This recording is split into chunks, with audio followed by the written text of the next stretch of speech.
ak la mairie de Patte d'Oie di ci am mbégte comme ni ko modérateur bi waxee léegi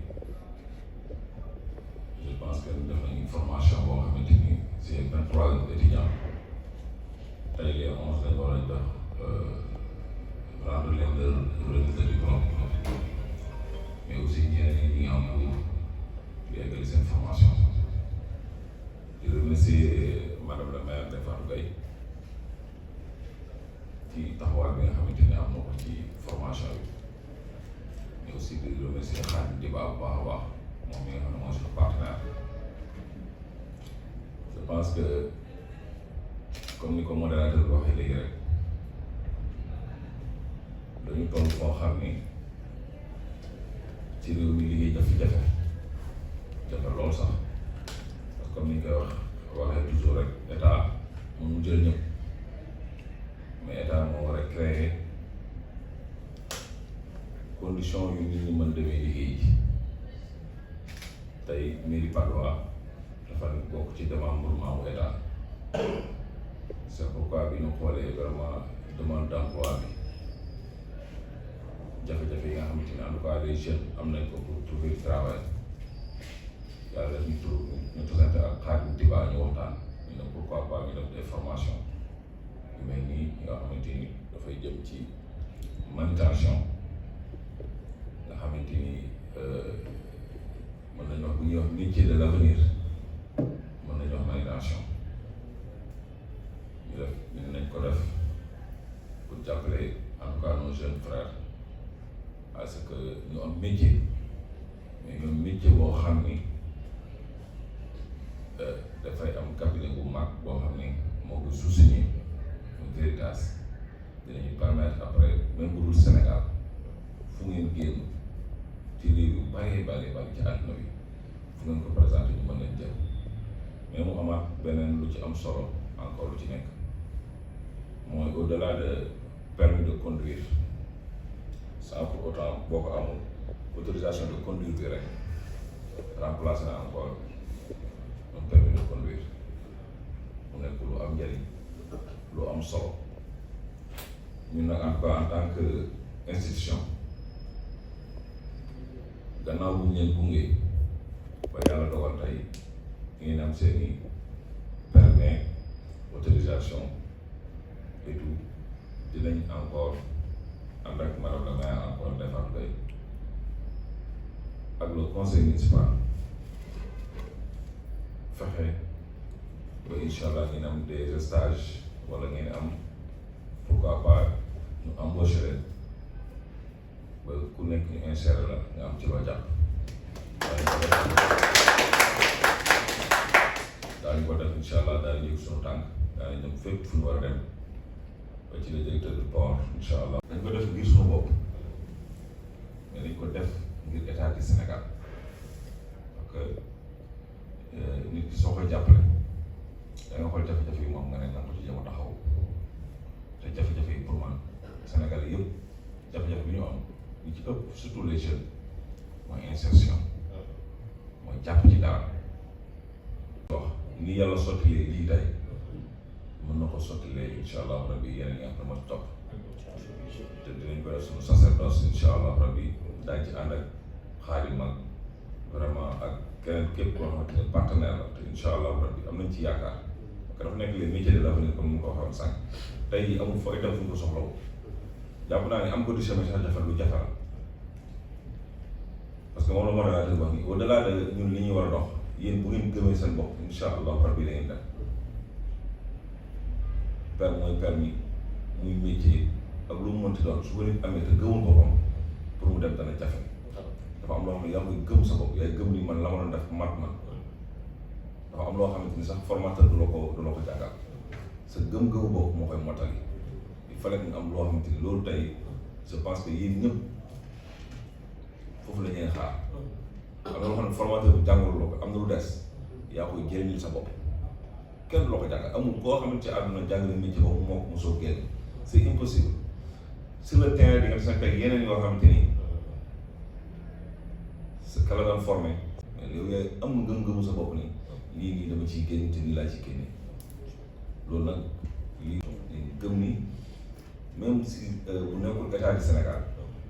bu nekkul benn kii yéen da ngeen di trouver yi métier da ngeen di trouver yi emploi bi incha allah rabbi même bu leen ko trouver wu ñu et c'est possible gëm-gëm la laaj dox la laaj wax la laaj fëgg bunt yi la laaj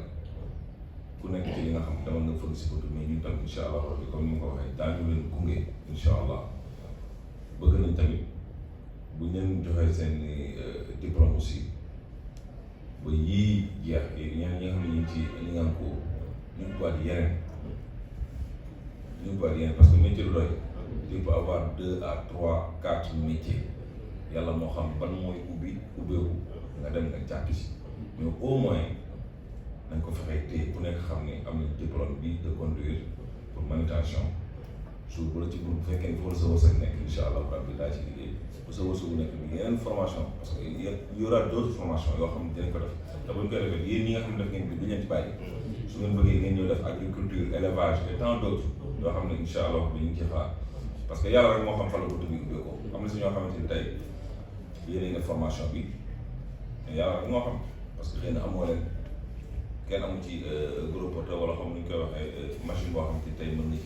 da ngay yaakaar emploi mais yéen ñi ñëpp ku nekk ci yéen am na si ñoo xamante ni peut-être partout tout le monde mais am na si ñoo xamante ni peut-être sa maam am na tool sa papa am na tool il suffit nga def une formation ci agriculture ak élevage rek boo ko exploité boo matul dootoo soxla dugg ci bureau wala manutention wala temps d'autre en tout cas ñu ngi leen di remercier bu baax a baax di leen encourager encore une fois di leen wax la disponibilité de la mairie à vous accompagner on vous accompagnera incha allahu rabbi te fépp fu mu laaj dañ fa dugg dañ ko dox daañu jéem a wax ba insertion bi incha allah rabbi mu am même bu fekkee ni ay stage lay doon incha allah moo doon franc stage nag ku ko am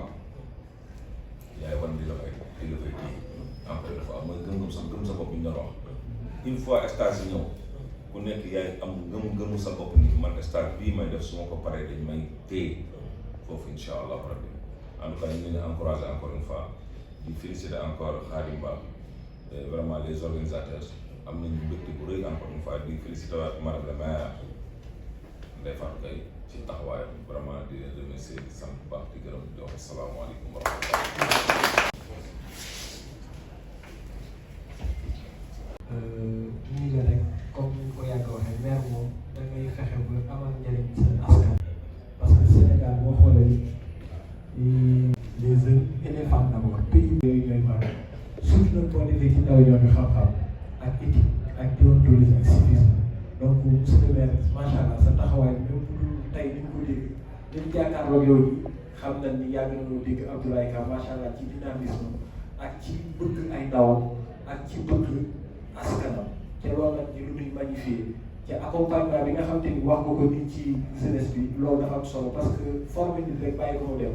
mën naa am joxoo ko quelques bagages mais actuellement ni amatul excuse ci yéen ku la formé ba pare ñu ne dama la wutal stage wala dinaa la accompagner ba nga am emploi loolu c'est le maximum mën na ko wax li ci des nag yéen a koy wane foo mën a dem tamit boo wanee audacité rek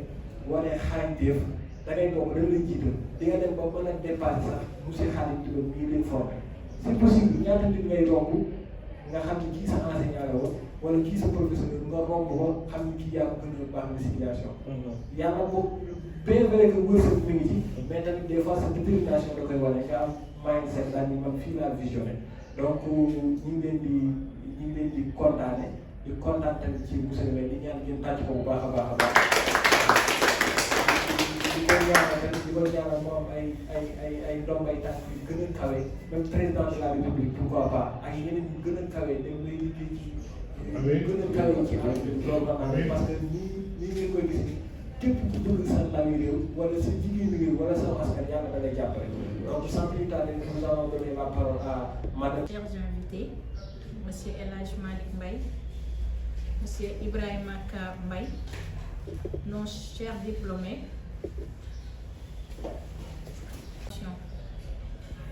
qui est un métier essentiel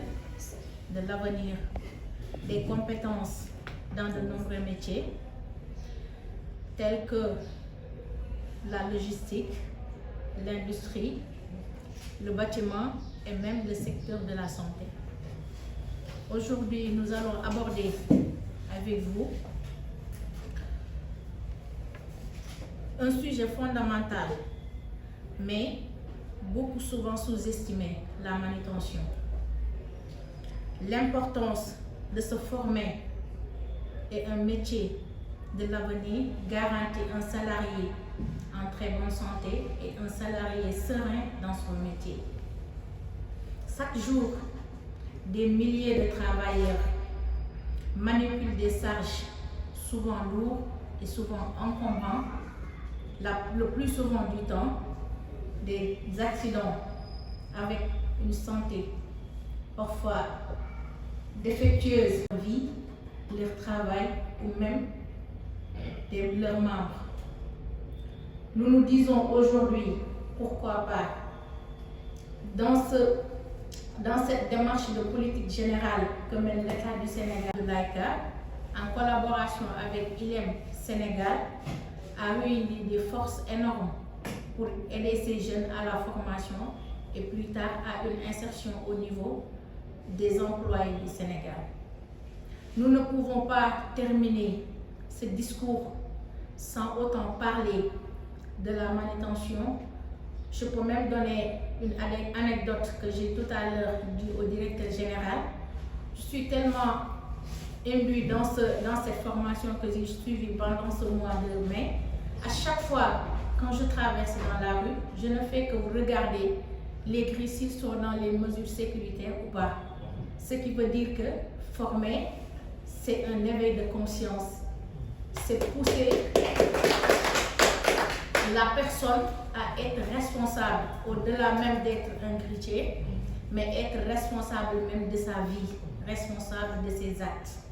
Donc, ce qui fait que nous, en notre personne et notre responsabilité dans la formation et l'insertion des jeunes dans la commune de Patte d'Oie, nous ferons de notre mieux pour aider et pour aussi encourager les jeunes, mais aussi soutenir le maire dans ses démarches participatives dans l'élaboration de ces plans de politique générale du Sénégal qui est employer les jeunes. M. Khadim Diba et son collaborateur M. Pamou Ndiaye qui n'est pas présent. En tout cas, nous sommes ravis. Nous sommes vraiment contentes d'être parmi vous, d'être dans cette journée. Et nous sommes aussi prêts à continuer à démarcher avec vous, comme nous l'avons fait la dernière fois au niveau du ministère du Travail, avec l'équipe de ILEM Sénégal, engagement et notre dynamisme pour le reste, et accompagner toujours M. le maire pour qu'il continue dans ses tâches de formation de la jeunesse, etc. En tout cas, je vous remercie et je continue aussi cette collaboration avec vous. Inch'Allah.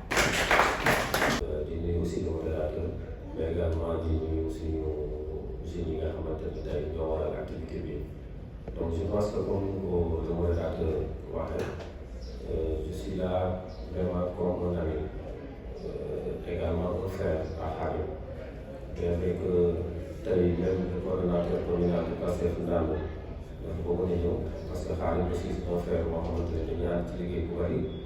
mais il est empêché moo tax man aussi ma ñëw pour teewaale la ñun ñëpp et je pense que sama intervention bi dama koy accéléré ci 3 points. Premier point bi mooy remercier monsieur le maire parce que comme ni ko suñu frère waxee c'est un acteur de développement. Khadim on a eu à fréquenter l'université Anta Diop de Bambey donc ñu formé sur la santé et le développement durable moom aussi ñu ngi fi woon xam nañu ñu aussi ci lépp lu ñuy def rek mooy le développement la formation professionnelle et l'insertion mais dafa ñoo ñu gis monsieur le maire c'est la première fois ñu gisante mais j'avoue que vraiment am nañ admiration bu mag a mag à son endroit parce que dañuy dem ci zone yu bëri di collaborer avec les autorités locales mais vraiment suñu gisee tey initiative bu mel nii mu jël ko accompagner les jeunes vraiment du ñu def lu di ko remercier parce que lii lañ soxla parce que c'est la première fois mais Khadim yàgg nañ ci waxtaan et vraiment mu gis un jeune très engagé motivé bu koy jàppale sur la formation des jeunes aussi mu accepté ko accompagner ko jàppale ko dooleel ko donc je pense que loolu ça mérite vraiment ñu teg loxo bu baax a baax a baax a baax en tout cas man lu ma marqué la c'est aussi ñu ngi ñaan collaboration nga xam ne am nañ ko continuer parce que présentement la parole xam naa ni foofu laay yemale kàddu yi di remercier notre frère El Hadj Mbaye vraiment muy un seul frère boo xamante ni quand même ak ni mu accueillir nit donc di ko remercier ci loolu di ko remercier tamit ci xam-xam bi nga xam te ni ñu ngi koy yaatal parce que am xam-xam yomb na waaye li gën a jafe mooy yaatal ko xam ni lii c'est un métier d'avenir nga ne xaaral ma yaatal ko pour samay rakk ak samay borom ak samay doom bu di ñëw man cee jariñu donc loolu ñu ko ciy remercier di ko encourager Sénégal parce que actuellement li ñu soxla mooy l'outil-man parce que on a beau parler Sénégal moom wax mën na ko boo demee ci dëkk ña sax Côte d'Ivoire da naan Sénégal moom dana mën a wax mais jëf la na loolu jëf nag comme ça yi métier yi ngeen am ni moo ci gën a gaaw mooy nga def lu mën a teg loxo chinois yi japonais yi pays asiatique yi de manière générale loolu la ñu rawee.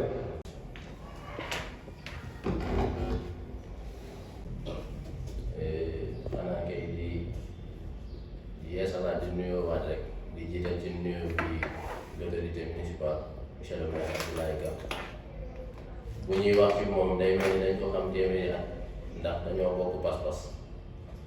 pas-pas gi nag du maanaam question diine wala question politique noonu mais maanaam suñu yéene mooy jàppandal lu jafe woon jeune man ak moom ñu bokk ci vision moo waral suñ collaboration amul discussion monsieur le maire bu muy ñëw bureau du ma ko woo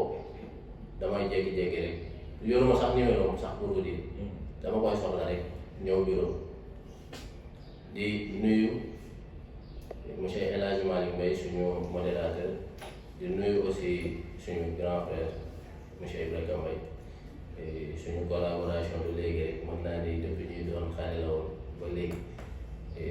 yàlla dogal ñu bokk ma ñëw université aussi Bambey mu am ko way bu rafet mu doon nit koo xamante ne si ñëpp bëgg a bokk ak moom ndax jikko mu rafet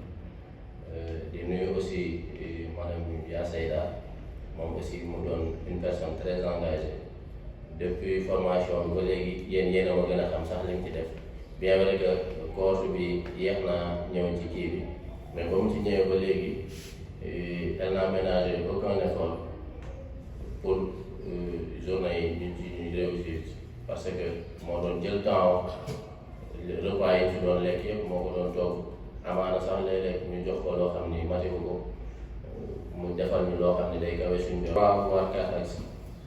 muy d'abord nos collaborations commençant par notre société ILM Sénégal ñi nga xam ne ñi ngi ciy liggéey bien vrai que ñu ci bari tey am na ci ñoo xam ni waroon nañ fi gën a mën a nekk mais comme li ñuy wax rek temps bi xat na te ñi ngi jëm ci événement di féliciter monsieur Pape Modou Ndiaye muy sama collaborateur ñuy liggéey mu gérer wàllu pratique man ma gérer wàllu théorie ñu bokk ay chantier yu bari yàgg a liggéey ci mine yi yàgg mine d'or yi moo xam muy Kédougou Boto Sabodala moo xam muy ICS Mboro Diogo wala aussi dans les chantiers BTP entreprise yu bari yi nga xam ne ñi ngi nekk Sénégal kon sama collaboration moom aussi man ak moom lu war la ndax lu yàgg la depuis ñu nekk ci métier bi ba léegi mu am lu bari aussi lu ma inspiré ak lu ma jàngal aussi ci wàllu métier bi parce que at yi mu ci def bari na lool te bëgg nañ at yooyu noonu incha allah yéen ngeen def lu ko raw parce que buñ demee bay wax ni nit def na 30 ans ci métier te quand vous voyez Pape moom c'est un jeune te li mu def ci ay at wax dëgg yàlla macha allah ñun suñ borom dimbali ñu bañ ci nekkee léegi yàgg na yàggul ndax def nañ ci fukki at kon yéen ñi nga xam ne sama discours day porter lu ëpp ci yéen li ma leen di wax rek mooy comme li ko monsieur le maire waxee repris mes paroles mooy que ni formation bi am na loo xam ne ñun duñ leen ko jàngal parce que man am na loo xam ne ki ma formé jàngalu ma ko mais dafa am loo xam ne dama ko jël je vous ai donné même un exemple que ni man ki ma formé ba léegi mosul am contrat ba léegi journalier la man mosuma liggéey journalier depuis ma génn fi ma doon liggéey parce que dafa am nit koo xam suñu borom dogal na peut-être liggéey ma fenn maa ngi taxawal sama mbiri bopp mais ki ma formé woon ba léegi moom mi ngi liggéey entreprise donc maanaam li ñuy wax lépp maanaam mi ngi fii li ñu leen di ñaax ak di leen conseil maanaam jugul fii exemple bu nekk mi ngi ci wàllu disponibilité man monsieur le maire c'est la définition de la disponibilité donc ci li ñu leen jàngaloon ci wàllu disponibilité maanaam bu ngeen jàngee ci environnement bi rek dafay yomb beneen bi aussi mooy wàllu patience dañ ciy wax chaque jour et le maire la repris nit mën na am métier bi tey tekki ci tey nit mën na am métier bi tey galère yi pendant 2 ans mais métier manutention képp ku ci sa wërsëg nekk lijjanti au salaire ministre te yéen xam ngeen bu baax quand on vous dit que ni quand tu vas en Europe tu es payé entre $4,000 ou 4,000 € jëm kaw si tu es au Sénégal xanaa c'est pas bien payé mais tey bu la ci yàlla dogalee sa wërsëg nekk ci soxlaatoo sax di xool un ministre mais comme li ñu doon wax démb bu la ci xaalis bi dugal na la ci xam-xam bi dugal lu bari métier bi boo ko tarbiyoo amaana sax doo soxla di liggéey kenn mais da ngay fexe ñu lay liggéey te ñun loolu mooy suñu objectif parce que bu ngeen gisee lii ngeen am ni yàlla xam nañ nit fay na ci 700,000 te amul fii au Sénégal am na entreprise yoo xam ne dañ leen di fay 700,000 quand tu sors benn attestation te attestation bi école bi moo la koy jox l'école est-ce que sax c'est reconnu par l'État du Sénégal et vous quand vous avez un diplôme d'école boo xam ne l'école est reconnue par l'État du Sénégal une certification d'une entreprise comment dirais-je d'une entité assermentée comme Bureau Veritas soo xam ne diplôme bi rek am na ci ay machinistes yoo xam ne pour ñu am ko il leur faut ñu génnee environ 200,000 pour ñu certifier leen te ñooñu mën nañ seen métier ba pare kon xam ngeen ni somme bu ngeen fay pour am cette formation là maire atténué na ko bu baax a baax kon bu ñuy wax ci moom duñ ci am sago parce que li leen defal peut-être xamoo leen ko mais ñun xam nañ parce que am na ay entreprises yu ngeen sollicité woo entreprise yooyu am na somme bu ñu leen wax mais bi ngeen ñëwee fii gis ngeen somme bu ngeen ci fekk amaana sax am na ñu yaakaaroon ni lii du dëgg ndax somme bi wàcc bu mu wàcc loolu lépp c'est grâce à lui moom moo ñu permettre aussi ñu am une salle boo xam ne dañu ciy def suñu formation heure bu ñu bëggee ñëw la salle est ouverte moo ñu permettre aussi ci biir Dakar fii xam ne oto yor oto bu ndaw rek def parking taxaw c'est payant 30 minutes 500 francs nga am nga di oto pendant 1 mois nga gaare ko di def sa manutention ak les risques te kenn neewu la jëlee ko loolu aussi ñu ngi ko ciy remercier bu baax ñu nga xam ne ñu ko gaare si c'était pas lui wax dëgg fa yàlla duñ ko ci am xanaa kay di bañ a monopoliser parole bi rek mais di leen remercier yéen tamit seen disponibilité ci seen discipline ak ci seen taxawaay xam ni bon vous avez franchi un pas parce que on l'a présenté à pas mal de mairies dont notre maire ñun mais tey jii nii ba bu ñu jotee monsieur le maire Abdoulaye Ka moo ñu wuyu moo tax sa collaboration prime sur toute autre collaboration léegi nag mu des le dernier axe muy ci wàllu suivi bi mooy les stages et tout te yaakaar naa ne li olof naan ñaar mën kenn ñett du bëri te ILEM Sénégal bu xàccee wuti fee en dehors de l'état du Sénégal man samay stage xam ngeen ni man dama ko programme woon ci sama xam-xamu bopp ak samay connaissance bopp actuellement c'est l'affaire de la mairie c'est l'affaire de ses collaborateurs c'est l'affaire aussi comment dirais-je lu ci rafet suñu borom la lu ci dëng tamit suñu gàtt xam-xam ak ñàkk fasaxa maa ngi leen di jégal bu baax di leen wax asalaamaaleykum. yéen ñëpp def ay exploits yu remarquable waaye ci wàllu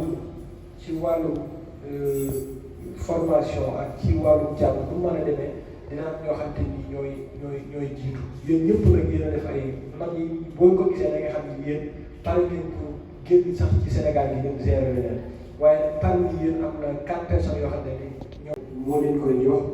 2 personnes yi ci des am na 11 personnes la yeneen 2 personnes yi Ibrahima Kambaye moo leen koy attribué benn personne bi monsieur Khalid Diba moo leen koy jox donc sans plus tarder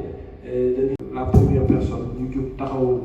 monsieur le maire jox leen carte diplôme yi ñu jël photo monsieur le maire ñëw toogaat bu ñu joxee yeneen diplôme yi jeex ñu def photo de famille daal di lever séance bi donc ñu woo monsieur François Diouf. J'espère qu'il est ici présent. D'accord. Donc ñu woo Moustapha Ndoye. Moustapha Ndoye. Voilà, Moustapha Ndoye.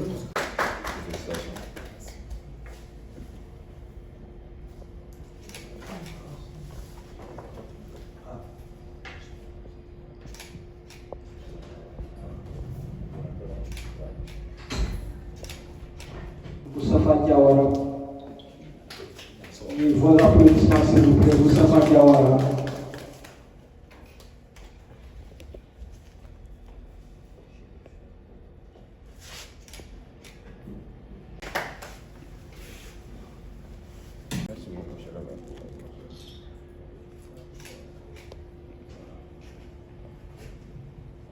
Merci beaucoup, monsieur le maire. C'est bon. Que les autres, ils ont beaucoup travaillé avec des notes allant de 16, 14 ou 15.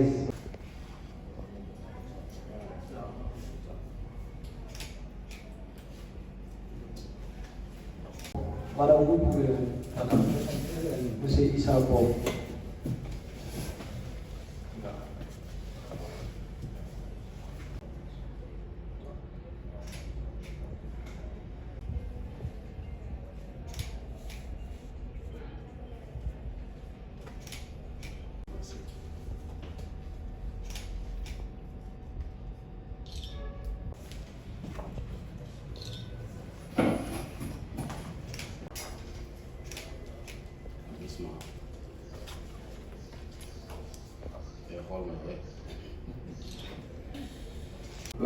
Sans plus tarder, dañuy jox la parole à monsieur le maire, monsieur Abdoulaye Ka. D'accord. Alors maa wax ni jërëjëf gàtt na mais am na solo lu rëy la ñu ngi remercier encore une fois monsieur Khadim Diba et Ilan ci taxawaay bi ak collaboration surtout. Et am nañu satisfaction totale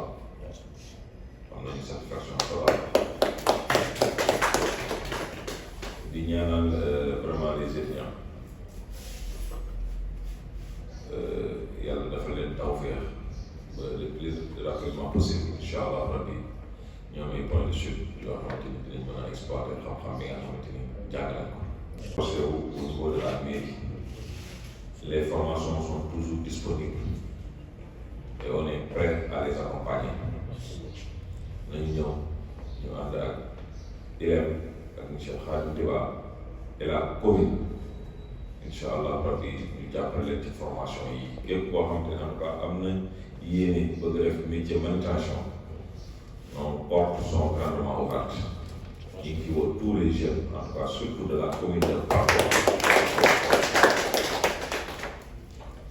Je pense que message boobu laa doon bëgg a lancer à l'endroit des jeunes de la commune mais encore une fois di remercier